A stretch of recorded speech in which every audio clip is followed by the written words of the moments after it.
Come and listen to my story about a man named Jed. A poor mountaineer barely kept his family fed. And then one day he was shooting at some food, and up through the ground come a bubbling crude oil, that is, black gold, Texas tea. Well, the first thing you know, old Jed's a millionaire. The kinfolks said, Jed, move away from there. Said, California is the place you ought to be. So they loaded up the truck and they moved to Beverly Hills, that is, swimming pools, movie stars. The Beverly Hillbillies.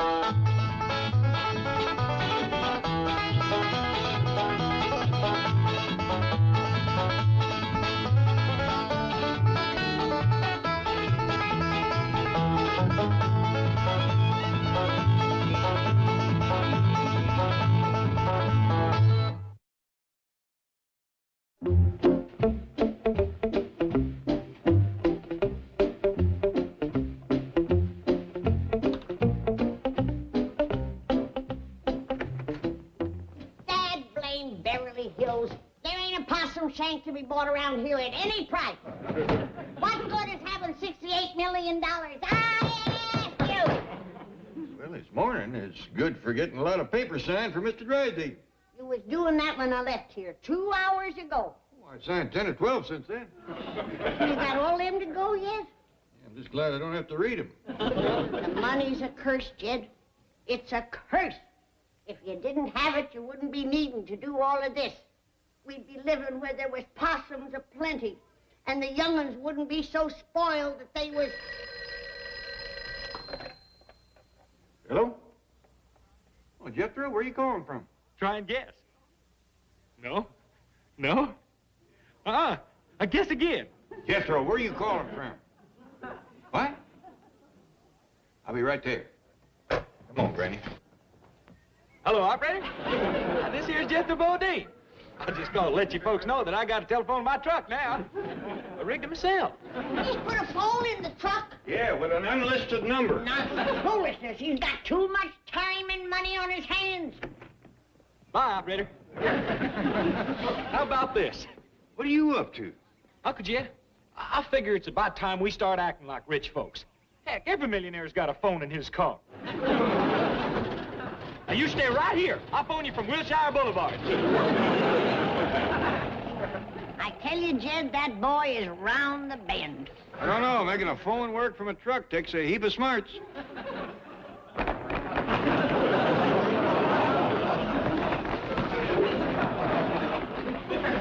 He's connected to the house. Yeah, I hope he's keeping count of how much wire he's got.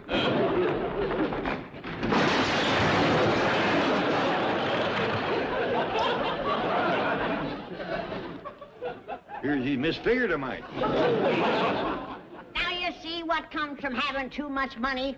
Millionaires, phones in the car. His rope has slipped, it's pulling. We'll admit, things seemed a mite simpler when we was poor. Money is the stem of all evil. Granny, it's the root of all evil. Now you're coming around. Read that back, please. Dear sir, it gives me great pleasure to inform you that the Clampett account has now reached the amount of $68,415,000. Signed, very truly yours, etc., etc. Now, who shall I send it to? To me. I love getting good news in the mail. Oh, pardon me. I'm Virginia Jennings from UCLA. I wondered if I might see Mr. Drysdale. Well, he... Come in, come in. My door is always open to American youth. Oh, this is Miss Hathaway. How may I help you, my dear? Well, I'm president of the Philosophy Society at the university, and we have voted to make you an honorary member. Well, this is a surprise, eh, Miss Hathaway? Yes, congratulations, Chief. Because of his generous and humanitarian ways, the Friends of Plato do hereby appoint Milburn Drysdale an honorary fellow. Thank you. You know, I've always been a devotee of the great philosophers. Rockefeller, Morgan, Rothschild, Getty. Yes. Well, now that you're a member of the FOP, I know you'll want to participate in our current project. Certainly, certainly. What is it? We're trying to raise funds to help a number of impoverished students finish their education. What a wonderful idea. Who are they? Well, I'm one. The other two girls are waiting outside. Say, that's very clever of you. Then we can count on your support? Of course. You have my blessing. We were hoping for something a little more tangible. Like money? Frankly, yes. Say no more. Here at the Commerce Bank, we're always ready to help out needy students. Help her out, Miss Hathaway.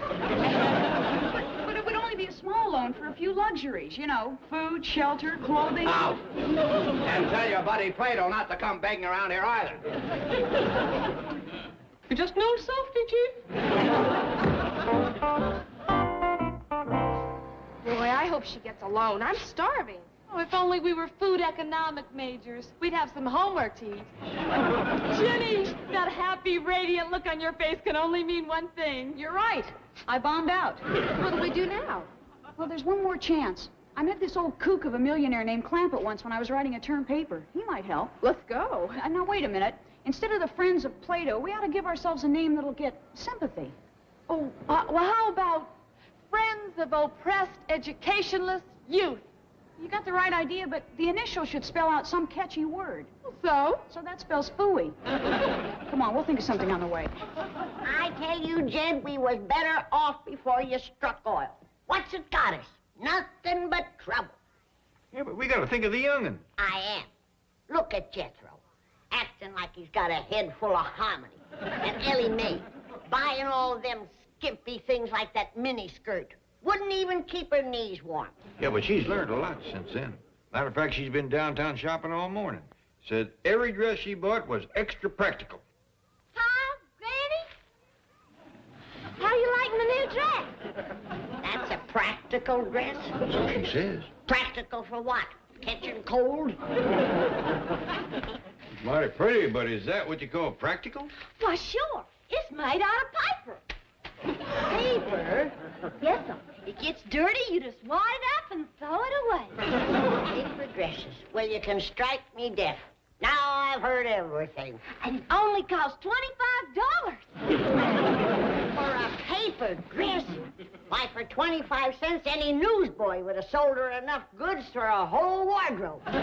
Millions is going to her head. She's just the beginning. If you get any richer, we'll all end up wearing cardboard underwear. This is the place. You park your bikes over there and wait for me. I hope that new name you thought of gets us some money. Well, it's got to do better than the Friends of Plato. Who'd give money to an outfit called Fox? Good luck. Don't worry. I'll tell Mr. Clampett he's saving a potential college dropover. You mean drop out? No, I mean drop over. If I don't eat pretty quick, I will. And when was the last time you got to go fishing? Well, Afore you got the money. And when was the last time you got to harvest a crop? well, Afore you got the money. I say it's been nothing but a curse. Granny, you're probably right, but what are we going to do? As long as we're stuck with it, we just got to suffer along. Oh, howdy, young lady. Come in. Thank you, Mr. Clampett. Hello, Granny. Well, if it ain't little Ginny Jennings from up to the college. Sure enough. What can we do for you? Well, Mr. Clampett, I'm here representing Needy. Needy? Yes, the National Establishment for Educating Deserving Youth. That sounds like a worthy cause.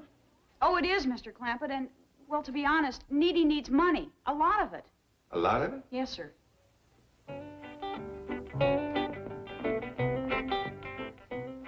Are you thinking what I'm thinking? That sounds like an outfit could use $68,415,000. Young lady, step in the kitchen. I'm going to write you a check.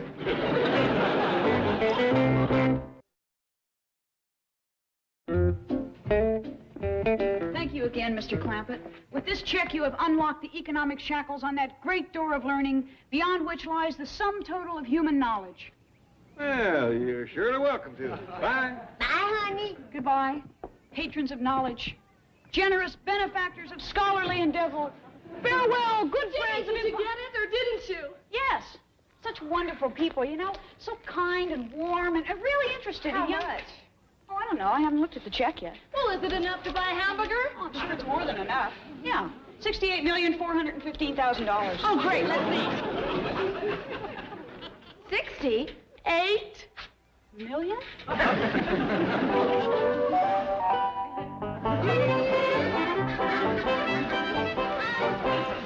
Oh, Jed, we is plumb broke, and I've never been so happy in my whole life. I feel this like I've been took out of harness myself. I hope they don't spend it all in one place. I reckon an outfit like that Needy has got plenty of folks that can use the money. Well, let's go tell the young'uns. Then I'm going to get out my sewing things and commence to make Ellie some clothes like I used to. Make sure you use a good grade of paper. Oh, go on. I don't have to take no joshing from an ex-millionaire that ain't got a penny to his name. You know, I'm feeling better every minute. Fact is, I think I'll just walk right down to the bank and give Mr. Drysdale back his papers. There's another person that won't have to worry about your money no more. Yep. He'll be able to breathe a whole lot easier now. No, I just can't cash it. Not this much money. Why not? Mr. Clampett's probably got 10 times that. Who's gonna miss it? That's not the point. What are we going to do with $68 million? We could get something to eat. Yeah! A bowl of chili, some onion rings, a grilled cheese with a chocolate shake, and French fries, and apple pie. And What do we do with the change? Leave a $68 million tip? Well, we don't have to spend it all on ourselves. We can help other kids get through the university. Yeah, we can buy books, supplies. We could buy the university. I suppose we could do a lot of good with this money. Please! All right, I'll think about it. Thank you, Mr. Drysdale. Come on, kids. It's true, Chief. I telephoned Granny, and Mr. Clampett signed the check. She's positively elated about it. Oh, boy, I've got to stop eating herring and sour cream before bed. It's given me the worst nightmare I've ever had. Well, it's just like I'm awake. You are awake, Chief. Mind your own business. You might as well face it. The Clampett account is gone. Now, don't panic. This is business. These things happen. You win a few, you lose a few. Well, Chief, I'm really impressed with the way you're taking this. What are you writing? A suicide note. Oh, no. Get a hold of yourself. There's nothing we can do about it. Oh, yes, there is. We can fight. What? I've let Mr. Clampett get away too long with his crazy money ideas of his, and I'm calling a halt. I'm going to tell him if he persists with this insane idea, it's going to rub hard on him, real hard. I'll say to him, Mr. Clampett, if you give away all your money, you're going to have to move out of that mansion immediately. Chief... No, I'm through fooling around. And I'll say, Mr. Clampett, if you're broke, you're real broke. That means no money for food, no gasoline for the truck, nothing. Chief, Mr. Clampett is... I don't care who he is. I'm going to get tough.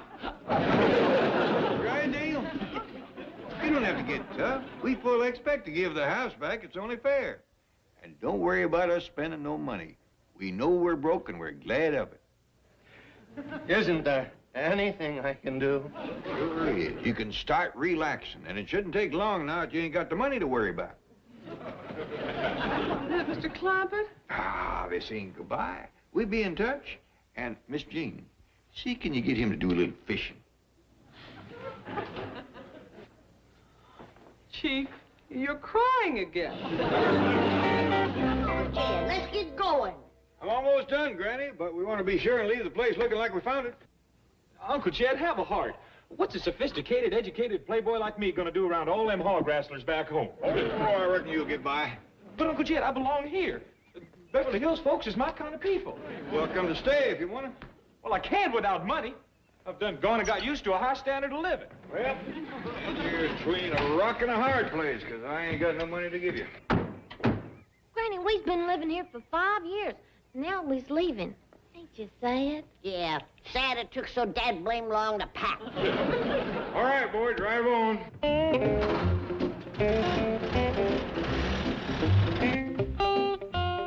Chief! It's no use, Miss Hathaway. I'm going to that big safety deposit box in the sky. Oh, for heaven's sake! What else is left to live for? All the good things in life are gone. All 68 million of them. Chief, you're acting like a child. Now, why don't you approach this Clampett problem constructively? It's too late. Don't try to change my mind. Just pull the desk out from under me. Oh, Chief, I couldn't. If you feel that strongly about losing me. Oh, no, it's not that. It's just that this desk is too heavy for me to pull. Miss Hathaway! If you'd like to get onto this chair... Well, be reasonable. Why don't you forget about losing the Clampett account and start trying to get the Jennings account? The what account? The Friends of Plato. They have the money now. Yes. Say, that's right. I know. I'll try to get the Jennings account. Miss Hathaway, I just saved the day.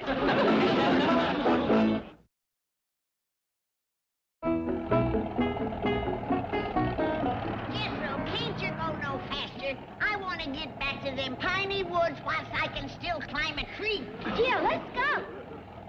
Uncle Jed, are you going to give them the big news, or should I? What you mean? We ain't going to make it to them woods back home. The gas we got, we'll be doing good if we get outside the city limits. How far can we go? Beats me. We's running on wishful thinking right now. You better find the first big, thick green woods you can. First place you see more than 2 trees together, pull over. Ranger Warkle here. Warkle.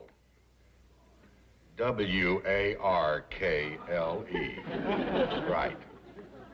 A truck about to dump some trash at the east boundary. But there's not even a road on that side of the park.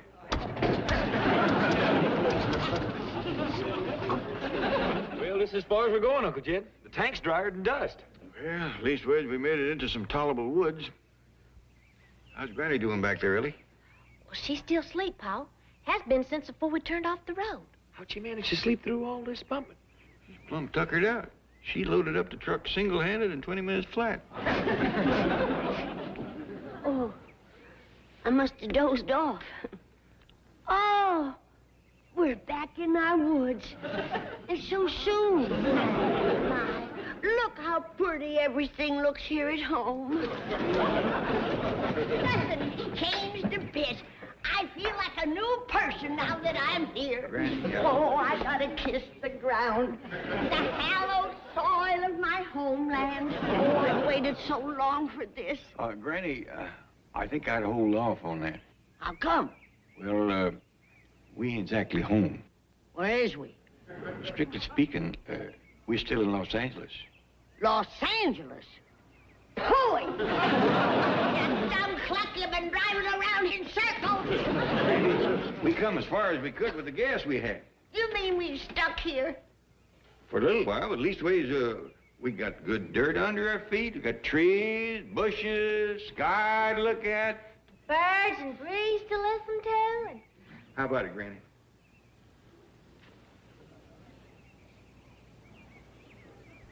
Los Angeles, pooh! All right, here we are. Miss Jennings, your new home. Compliments of the Commerce Bank. But this is the Clampett mansion. Ah, but not anymore. It's yours for as long as you want it. And in those boxes, you'll find a few more surprises from the Commerce Bank. Chief, you can afford to give her the car and all of this?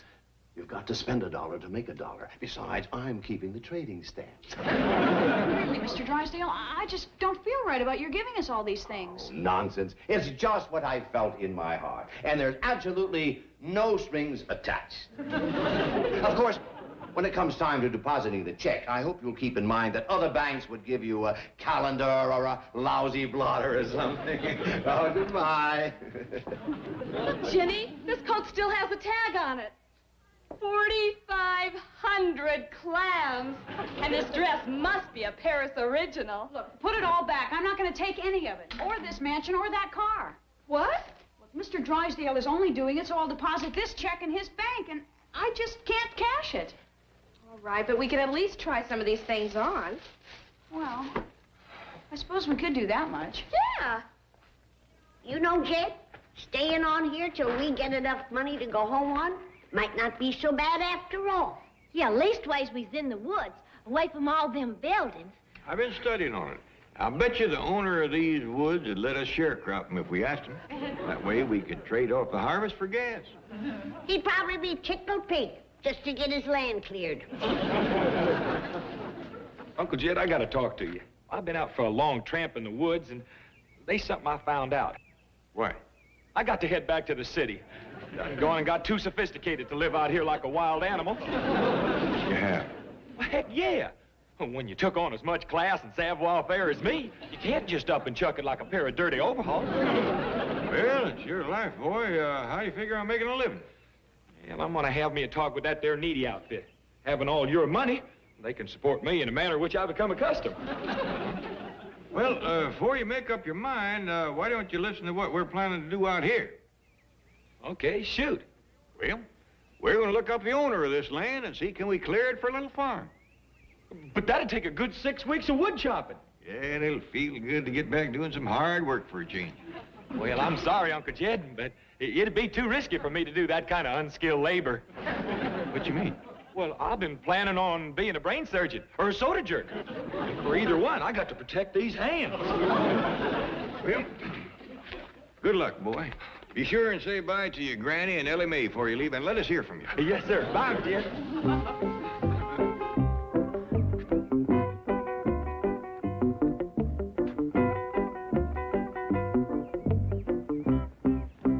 Oh, howdy. Jed Clampetts, my name. I'm Ranger Warkle. Well, pleased to meet you, Ranger.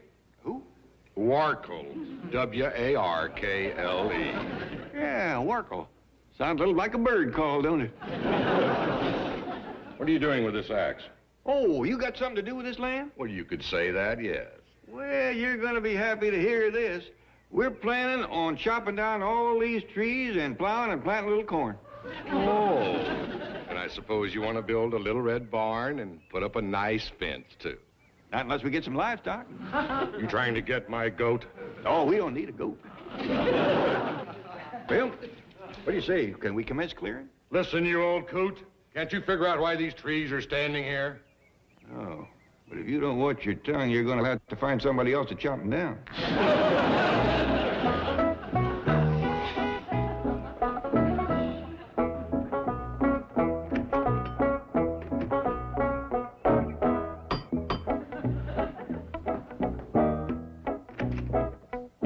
Honey, who are you? Who are you?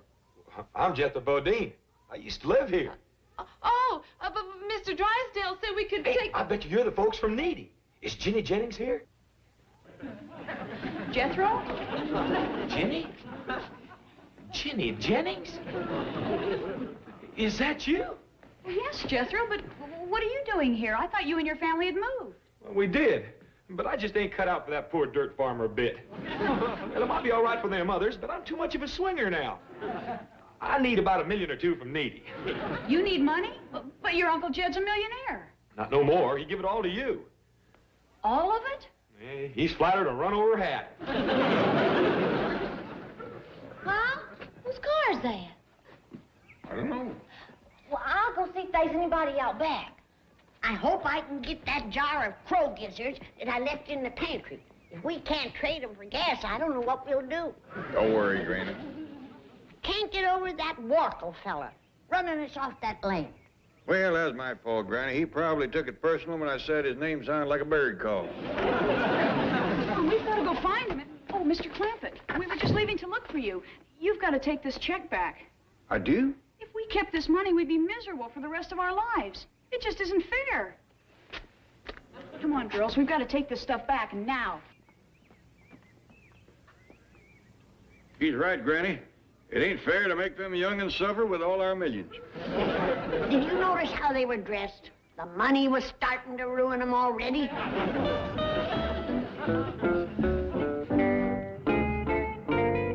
Mr. Clampett, what are you doing back here? Where are the girls going? I'm afraid we got some bad news for you, Mr. Drysdale. We're leaving my money in your bank. We ain't giving it away. Do you see it, Miss Hathaway? They're giving it back to me. Oh, Miss Hathaway. Well, it was nice being broke while it lasted. Yeah, but the money is our problem. It's up to us to bear the burden of it. Us and Mr. Drysdale. Look at him crying. He's as miserable as we are. Yeah, too bad. It's a curse, Jed. It's a curse.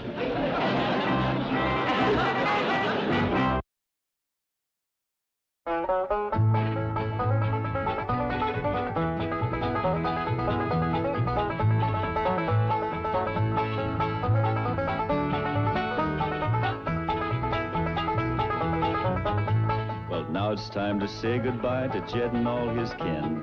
They would like to thank you folks for kindly dropping in. You're all invited back next week to this locality to have a heaping helping of their hospitality. Hillbilly, that is. Set a spell. Take your shoes off. Y'all come back now. Here? This has been a Filmways presentation.